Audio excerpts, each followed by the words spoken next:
आज अगर तुमने खुद से वादा कर लिया कि तुम हार नहीं मानोगे तो यकीन मानो दुनिया की कोई ताकत तुम्हें रोक नहीं सकती। स्वागत है आपका BA मोटिवेशन पर, जहां बात होती है आपकी जीत की, आपकी उड़ान की और आपके सुनहरे भविष्य की। आज का विषय है इस तरीके से पढ़ो सब कुछ याद रहेगा और यकीन मानिए ये वीडियो आपकी दशा और दिशा दोनों बदल सकता है। तो आइए शुरू करते हैं एक छोटे से क्वेश्चन से। क्या आप वाकई चाहते हैं कि जो भी आप पढ़ें वो आपके दिमाग में चिपक जाए? तो फिर चलिए इस वीडियो को अंत तक देखिए और खुद फर्क महसूस कीजिए। पॉइंट नंबर 1, दिमाग की बुनियादी को समझो। मेमोरी कैसे काम करती है। आपका दिमाग कोई कंप्यूटर नहीं है कि Ctrl+S दबाकर सेव कर लिया जाए। हमारा दिमाग कनेक्शन बेस्ड नेटवर्क है, जितना ज्यादा कनेक्शन उतनी ज्यादा याददाश्त। अब क्वेश्चन आता है कैसे करें कनेक्शन। अगर आप इतिहास की तारीखें याद कर रहे हैं तो उसे एक स्टोरी में बदल दीजिए। एग्जाम्पल के लिए 1857 की क्रांति को ऐसे याद करो जैसे कोई मूवी देख रहे हो। नायक कौन था, खलनायक कौन था, क्लाइमैक्स क्या था। इमेजिनेशन से जुड़ी चीजें दिमाग में ज्यादा देर तक टिकती है। Point number 2, active recall, revision का असली खेल। ज्यादातर स्टूडेंट क्या करते हैं, एक ही चैप्टर को बार बार पढ़ लेते हैं लेकिन कभी खुद से क्वेश्चन नहीं करते।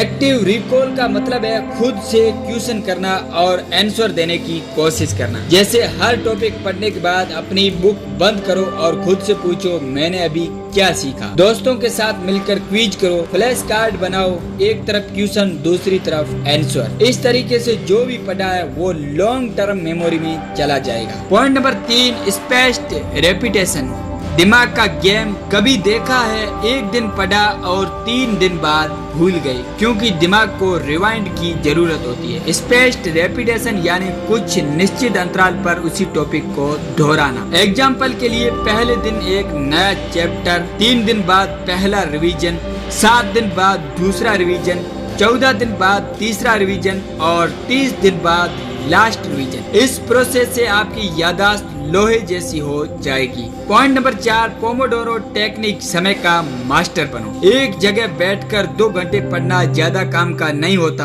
पोमोडोरो टेक्निक के अनुसार 25 मिनट पढ़ाई, 5 मिनट ब्रेक। ऐसा 4 बार करें और फिर 15 मिनट का ब्रेक लें। इससे आपका दिमाग थकता नहीं और फोकस बना रहता है। Point number 5, mind mapping, linear नहीं विजुअल सोचो। मान लीजिए आपको मानव तंत्रिका तंत्र पढ़ना है। अगर आप सीधा सीधा लाइन बाय लाइन पढ़ते रहोगे तो भूल जाओगे। माइंड मैपिंग के अनुसार एक चार्ट बनाइए, बीच में टॉपिक का नाम लिखिए, चारों तरफ सब पॉइंट्स को ब्रांचेज की तरह जोड़िए। रंगों और डायग्राम का इस्तेमाल कीजिए। जब आप ये बनाते हैं तब आप विजुअल प्लस लॉजिकल दोनों तरीकों से सीखते हैं और यही है डुअल एनकोडिंग, 2 जबानों में सीखना। पॉइंट नंबर 6, नींद याददाश्त का असली टॉनिक। अगर आप रात में ठीक से नहीं सोते तो पढ़ाई किसी काम की नहीं, क्योंकि हमारी मेमोरी नींद में शिफ्ट होती है शॉर्ट टर्म से लॉन्ग टर्म में। कम से कम 7 से 8 घंटे की नींद लें और पढ़ाई करने के ठीक बाद एक छोटा पावर नैप लें 20 से 30 मिनट का। इससे दिमाग जानकारी को बेहतर तरीके से स्टोर करता है। Point number 7, entire lived learning, मिलाकर पढ़ो,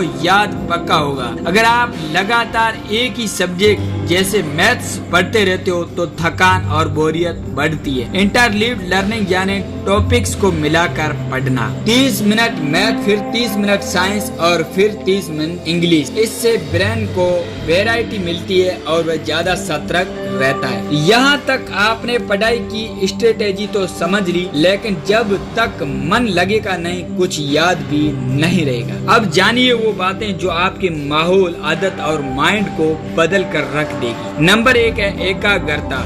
ध्यान टूटे तो सब कुछ टूटता है। कई बार पढ़ाई शुरू करते हैं लेकिन मोबाइल नोटिफिकेशन, बाहरी आवाजें या मन की बेचैनी ध्यान भटका देती है और इसलिए पढ़ाई से पहले 5 मिनट गहरी सांस लें। Breathing exercise, do not disturb mode on करें। नॉइज कैंसिलेशन, म्यूजिक या व्हाइट नॉइज का इस्तेमाल करें। एक ही जगह तय करें, वही पढ़ने की जगह हो। Point number 2, digital detox, social media break दो, अगर हर 10 मिनट में व्हाट्सएप या इंस्टाग्राम खोल रहे हो तो दिमाग 2 टुकड़ों में बट जाता है। डिजिटल डिटॉक्स का मतलब है दिन में कुछ घंटे सिर्फ पढ़ाई के लिए रखो। स्टडी टाइम में फोन को दूसरे कमरे में रखो या स्टडी मोड ऐप इस्तेमाल करो। नंबर 3 है कंसिस्टेंसी मोटिवेशन। कभी लगता है ना आज पढ़ने का मन नहीं है, याद रखो पढ़ाई में मन नहीं आदत काम आती है। इसलिए सुबह उठते ही 20 मिनट पढ़ने की आदत डालो। हर रात सोने से पहले 15 मिनट रिवीजन करो। मिनी गोल सेट करो, जैसे आज 5 पेज, कल 6 पेज। कंसिस्टेंसी से आपका दिमाग खुद तैयार हो जाता है पढ़ने के लिए। Number 4 self talk. जो खुद से बोलोगे वही बनोगे। अगर आप खुद से कहते हो मुझे कुछ याद नहीं रहता तो आपका दिमाग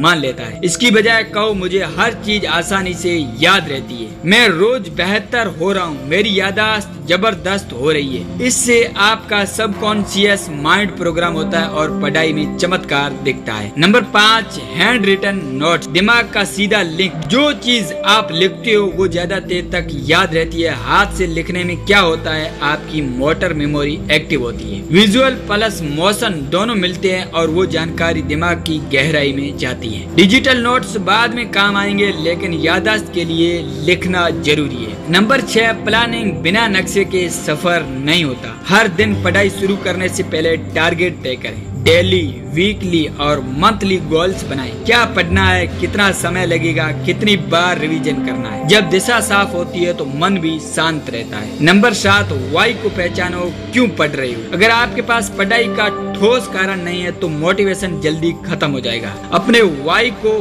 खोजिए। क्या आप IAS बनना चाहते हैं, अपने परिवार को गरीबी से बाहर निकालना चाहते हैं, या खुद की पहचान बनानी है। जब आपका वाई मजबूत होता है तब हाउ अपने आप आसान हो जाता है। लास्ट में जीतने का असली फॉर्मूला। दोस्तों पढ़ाई सिर्फ किताबें याद करने का खेल नहीं है, ये खुद को निखारने, खुद से लड़ने और जीतने की एक जंग है। इस तरीके से पढ़ो, सब कुछ याद रहेगा, क्योंकि अब आपके पास है वो फॉर्मूला दिमाग को समझने का, माहौल को बदलने का, आदत को बनाने का और सोच को उड़ान देने का। अगर इस वीडियो ने आपको मोटिवेट किया हो तो अभी लाइक कीजिए, कमेंट करके बताइए कि आपको सबसे ज्यादा असर किस पॉइंट का लगा, और हाँ चैनल को सब्सक्राइब करना मत भूल, क्योंकि अब सिर्फ पढ़ाई नहीं अब याददाश्त भी होगी फौलादी। धन्यवाद। जय हिंद।